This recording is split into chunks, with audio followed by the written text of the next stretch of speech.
விளக்கத்திற்கு இந்த பத்திரிகை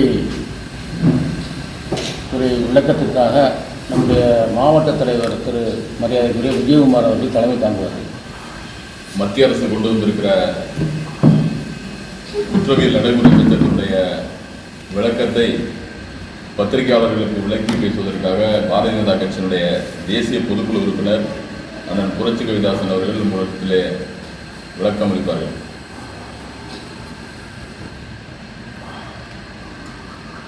நேற்றைய தினம் 2024 ஜூலை 1ஆம் தேதி முதல் இந்தியா முழுவதும் நடைமுறைக்கு வந்துள்ள குற்றவியல் திருத்த சட்டங்களை பொறுத்து பத்திரிகையாளர்களிடம் சில விளக்கங்களை எடுத்துச் சொல்ல வேண்டிய கடமை எங்களுக்கு இருப்பதனால் அதை நாங்கள் இன்றைக்கி செய்கிறோம். இந்த நல்ல சந்தர்ப்பத்தை உருவாக்கி கொடுத்த மாவட்ட தலைவர் விஜயகுமார் அவர்களுக்கும் வழக்கறிஞர் பிரிவை சார்ந்த வழக்கறிஞர் நண்பர்கள் அத்தனை பேருக்கும் எங்களுடைய மனமார்ந்த நன்றியை தெரிவித்துக் கொள்கிறோம். பத்திரிகையாளர்களுக்கு பெருமங்கு இருக்கிறது. ஜனநாயகத்தின் 4வது தூண் பத்திரிகை என்பார்கள். அதனால் 4வது தூணாக இருக்கிற நீங்கள் ஜனநாயகத்தை தாங்கி பிடிக்கக்கூடிய வேலையில் முக்கியமாக சட்டத்தின் ஆட்சி நடக்கக்கூடிய ஒரு ஆட்சியை உறுதிப்படுத்தணுங்கிறக்காண்டி தான் குறிப்பாக பத்திரிகையாளர்களை நாங்கள் சந்திக்கிறோம். அதில்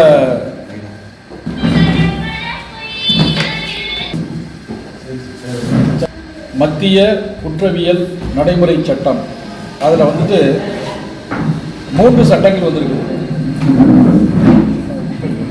இந்த குற்றவியல் திருத்த சட்டத்திற்கான தேவை என்ன, அவசியம் என்ன அப்படின்னு எல்லாருக்கும் முதலாக கேள்வி எழும். ரொம்ப சிம்பிளாக சொல்லணும்னா நீங்கள் பாருங்கள், இதில் இந்தியன் பீனல் கோட் 1860, அதாவது Indian penal code enacted by British India government in the year of 1860. அதே மாதிரி இந்தியன் எவிடன்ஸ் ஆக்ட் அது 1872.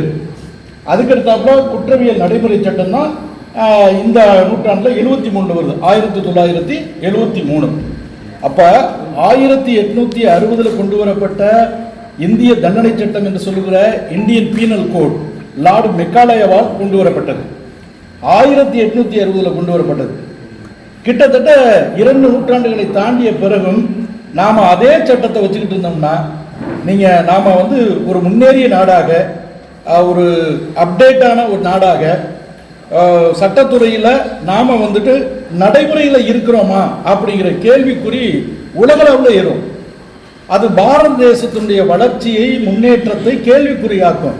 200 வருஷத்துக்கு முன்னாடி இங்கிலாந்துக்காரன் வெள்ளைக்காரன் போட்ட சட்டத்தை இன்னமும் நீங்கள் வச்சுக்கிட்டு இருக்கீங்களே, சுதந்திரம் அடைந்து 75 ஆண்டுகளுக்கு பிறகும் இந்த சட்டத்தை நீங்கள் வச்சுக்கிட்டு இருக்கீங்களே, உங்களுக்கு சட்டம் ஏற்றுக்கிற அறிவு இல்லையா, அந்த ஆற்றல் இல்லையா அப்படிங்கிற ஒரு கேள்வி எழும்.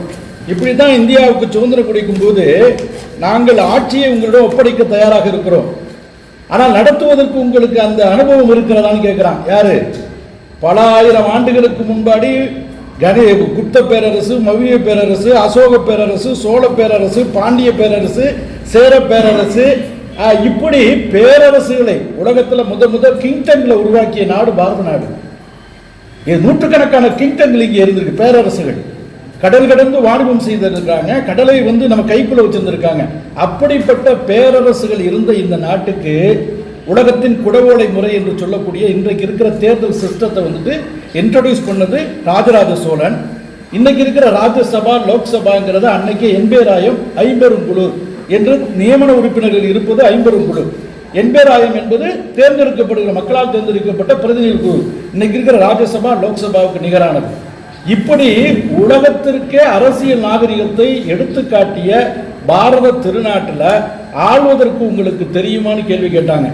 அப்புறம் தான் அம்பேத்கர் ஆகச்சிறந்த அரசியலமைப்பு சட்டத்தை எழுதி கொடுத்த பிறகு இன்னைக்கு உலகமே இருமாந்து கேட்டுக்கொண்டிருக்கிறது.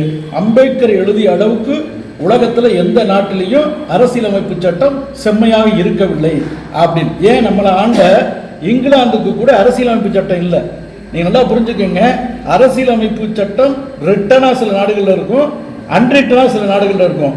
அதில் இங்கிலாந்தில் இன்ன வரைக்கும் அன்ரிட்டனா தான் இருக்கு. முன் தீர்ப்பு கோட்பாடுகள் முன்னாடி இருக்கக்கூடிய நடைமுறைகளை வைத்து, மரபுகளை வைத்து, கன்வென்ஷனை வைத்து, உடன்படிக்கையை வைத்து, ஒப்பந்தத்தை வைத்து நடத்துறது. அப்படித்தான் இங்கிலாந்துக்கு till now there is no constitutional law for England. ஆனால் இந்தியாவுக்கு கான்ஸ்டியூஷன் லா இருக்குது. அப்போ எந்த அளவுக்கு அவங்க வந்து உள்நோக்கத்தோடு இந்தியர்களுக்கு ஆளத் தெரியாது அப்படின்னு சொன்னாங்க, ஆளத் தெரியும் என்பதை நாம் காட்டியிருக்கிறோம். அதனால 1860 கொண்டு வந்த இந்தியன் பீனல் கோடை ஆங்கிலேயர்கள் வெளியேறிய பிறகு, இந்தியாவுக்கு சுதந்திரம் கிடைத்த பிறகு இன்னமும் எந்த விதமான சீர்திருத்தமும் இல்லாமல் வைத்திருத்தோம் அப்படின்னா இதை விட கேவலம் எதுவுமே இல்லை. இது முதன்மையானதுங்க.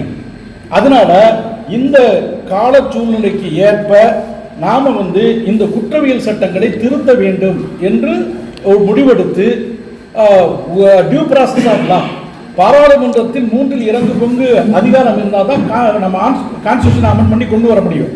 எப்படி நாம வந்துட்டு காஷ்மீருக்கு இருக்கிற சிறப்பு அந்தஸ்தை ஆர்டிகிள் 370ஐயும் 35A நீக்கியதன் மூலமாக இந்தியாவோடு காஷ்மீரை ஒருங்கிணை வைத்தோமோ, அதே மாதிரி தான் இந்த சட்ட திருத்தங்களை கொண்டு வந்திருக்கிறோம்.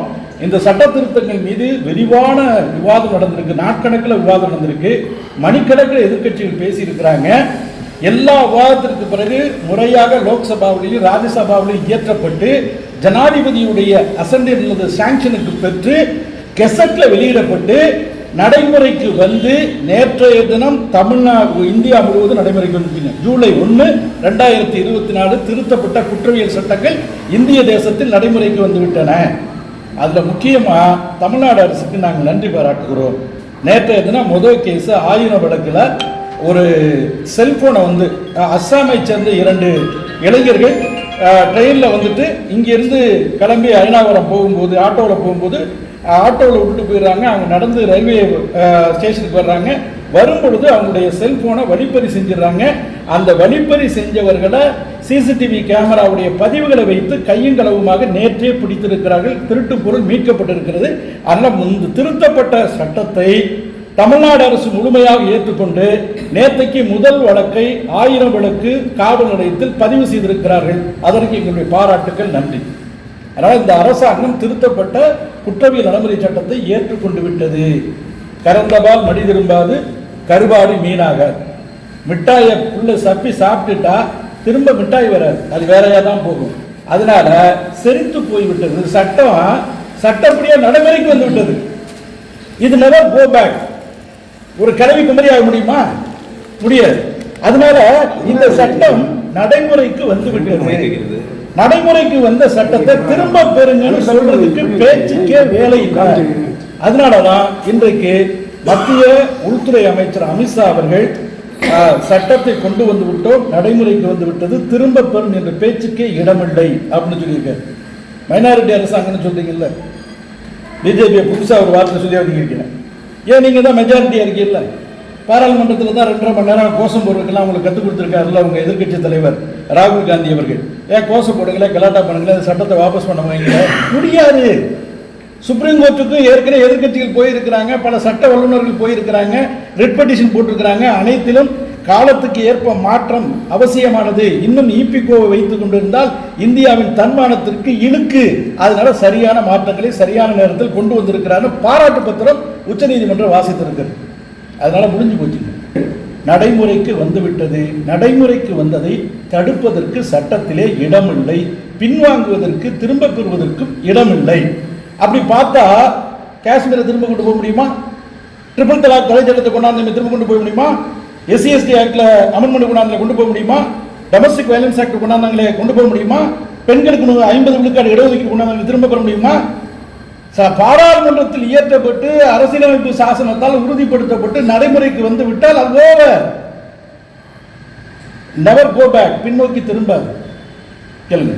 தமிழ்நாட்டுடைய வழக்கறிஞர்களுக்கு கூடுதலா நாம் என்ன சொல்றோம்னா, இந்த நாட்டினுடைய ஆளும் அரசாங்கம், தமிழ்நாட்டுடைய ஆளும் அரசாங்கம், திராவிட பேரரசு, திராவிட மாடல் அரசாங்கம் குற்றவியல் நடைமுறை சட்டங்களை மனப்பூர்வமாக ஏற்றுக்கொண்டு முதல் வழக்கை பதிவு செய்து இந்திய அளவில் பாராட்டு பெற்றிருக்கிறது. அதனால அரசன் வழியிலே மக்கள் செல்ல வேண்டும், மன்னன் வழியிலே மக்கள் செல்ல வேண்டும். அதனால திராவிட மாடல் அரசு உதாரணமாக, இந்தியாவுக்கே உதாரணமாக நாங்கள் ஏற்றுக்கொண்டு விட்டோம் அப்படின்னு சட்டத்தை போட்டு கேஸை போட்டு ரிமாண்ட் பண்ணி பொருளையும் மீட்டு சிறப்பாக ஒரு முன்னுதாரணத்தை பண்ணிருச்சு. அதனால ஸ்டாலின் அவர்களுடைய முன்னுதாரணத்தை அவங்க கட்சிக்காரங்க பின்பற்றணும் அப்படின்னு கேட்டுக்கொள்கிறோம். இங்கே போராடி கொண்டு இருக்கக்கூடிய வழக்கறிஞர்கள் 2 அமைப்பாக இருக்காங்க தமிழ்நாட்டில். ஒன்று பாண்டிச்சேரி ஈரோடு பார் கவுன்சில் கூட்டமைப்புன்னு ஒன்று இருக்குது.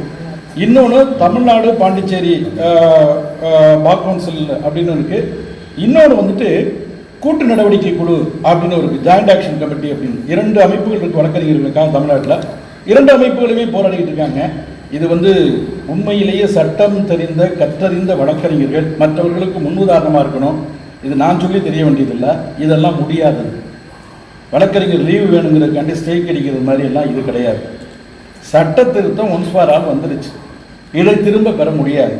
அது மாதிரி சந்தடி சாக்கில் என்ன சொல்கிறாங்கன்னா, ஹிந்தி திணிப்பு இருக்கிறது, சமஸ்கிருத திணிப்பு இருக்கிறது, அதனால இதை திரும்ப பெறணும், பெயரை மட்டும்தான் திரும்ப பெறணுங்கிறாங்க. முதல்ல உங்கள் பிரச்சனை என்ன? பெயரை திரும்ப பெற வேண்டும் என்பது உங்களுக்கு பிரச்சனையா, அல்லது கண்டென்ட் சட்டத்தின் சரத்துகளே எதிராக இருக்குது அதை திரும்ப பெற வேண்டும் என்பது உங்களுடைய பிரச்சனையா? முதல்ல தெளிவாக சொல்லுங்க. சட்டத்தில் என்னென்ன அம்சங்கள் நடைமுறைக்கு உதவாதாக இருக்கிறது, மக்களுக்கு எதிராக இருக்கிறது, கான்ஸ்டியூஷனுக்கு எதிராக இருக்கிறது, சட்டத்துக்கு விரோதமாக இருக்கிறது, நியாயத்துக்கு விரோதமாக இருக்குன்னு சொல்லி திரும்ப பெற சொல்லுங்க. அல்லது பெயர் தான் எங்களுக்கு பிரச்சனை, பெயரை மாத்திட்டா போதும் அப்படின்னா அதை சொல்லுங்க. முதல்ல உங்களுக்கே குழப்பம் இருக்கு. பெயர் இல்லா அது உள்ளுக்குள்ள இருக்கக்கூடிய பிரச்சனை உருவத்திலா உள்ளடக்கத்திலா என்பது உங்களுக்கே பிரச்சனை இருக்கு. அதை முதல்ல கூடி பேசுங்க. சில பேர் பேரை மாத்தினா போதுங்கிறாங்க. ஏங்க சில பேர் இப்போ 3ஆவதா ஒரு வாதம் வைத்திருக்கிறாங்க.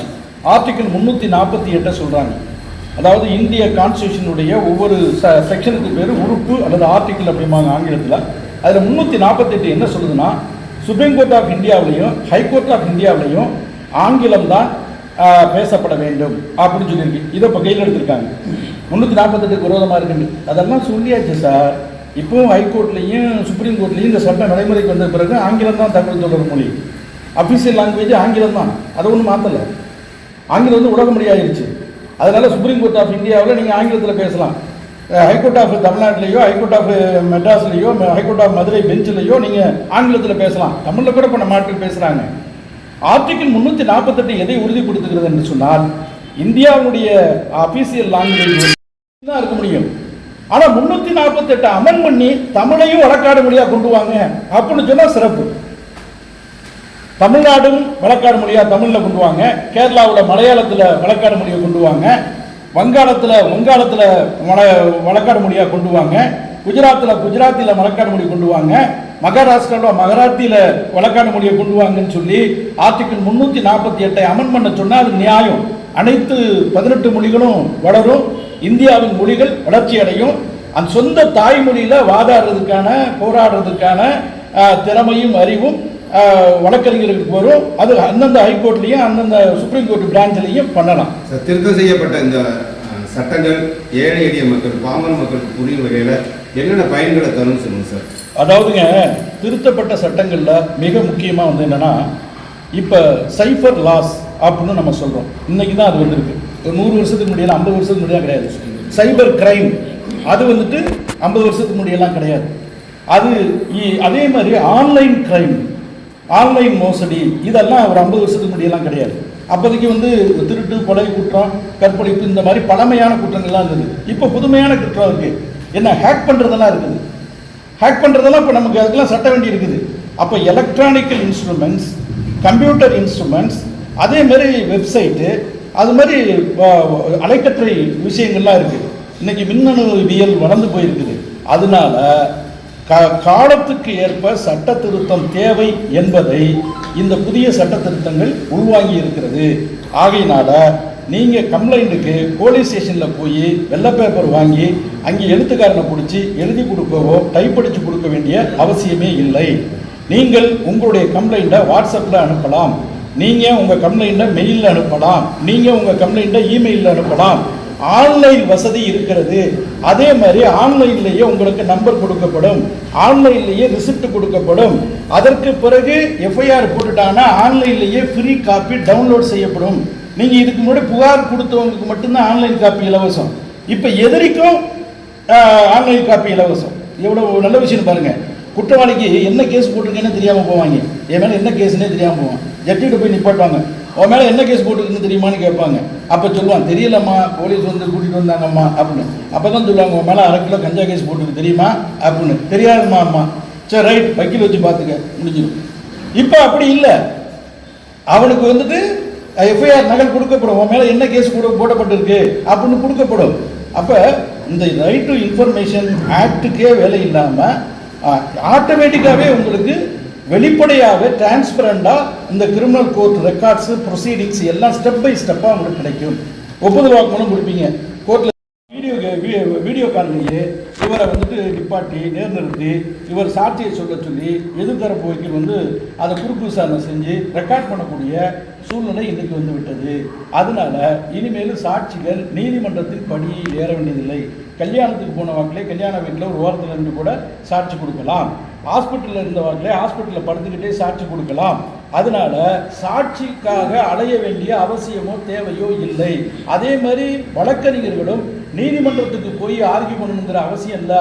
ஆன்லைன் வசதி இருக்கிறது, ஆஃப்லைன் வசதி இருக்குது. நீங்கள் தேவைப்பட்டால் கோர்ட்டில் போய் வாதாடுங்க, இல்லைனா வீட்டில் வீடியோ வச்சுக்கிட்டு நீங்கள் வீடியோடையே வாதாடலாம். அப்போ இந்த ஆன்லைன்கிற விஷயம் இந்த பரவலாக இந்த சட்டங்களில் கொண்டு வரப்பட்டிருக்கு.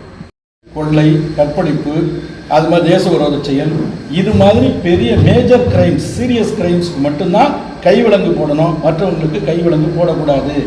ரெண்டாவது, கைது செய்கிறதே கேள்வி கேட்டாங்க. இனிமேல் கைதே வேண்டியதில்லை. ஏன்னா நீங்கள் எஃப்ஐஆர் போட்டோன்னா உங்களை கைது பண்ணுறது குற்றம் சாட்டப்பட்டவர் தான், நீங்கள் குற்றவாளி இல்லை. குற்றவாளிங்கிறது நீதிமன்றம் முடிவு செய்யணும். அதுக்கப்புறம் நீங்கள் கைவிலங்கு போட்டு நடக்க வச்சுக்கிட்டு போகலாம், படுக்க வச்சுட்டு கூட்டு போகலாம்.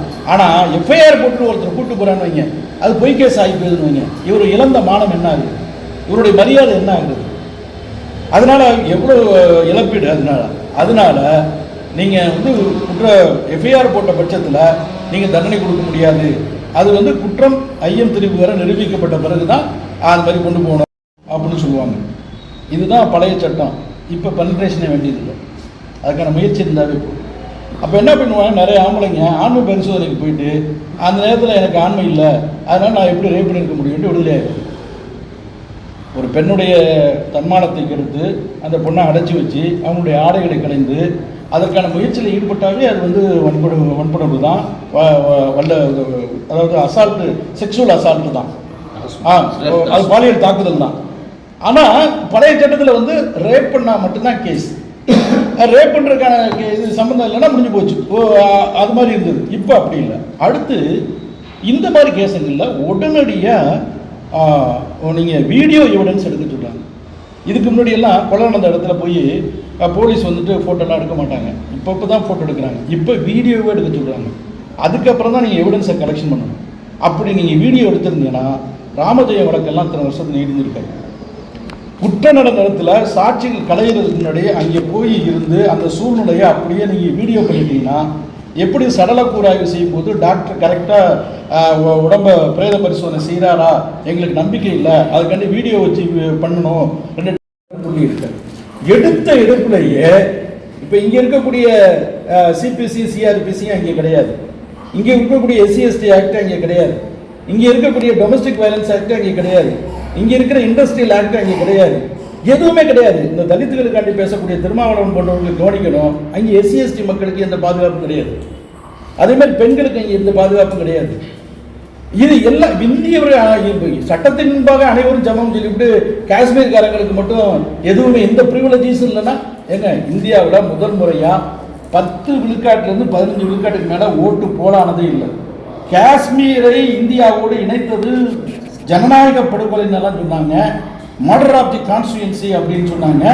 ஆனால் 57 விழுக்காடு மக்கள் முதல் முறையாக வாக்களித்திருக்கிறாங்க. இது காஷ்மீர் மக்கள் இந்திய பேரரசுக்கு கொடுத்த மிகப்பெரிய நச்சா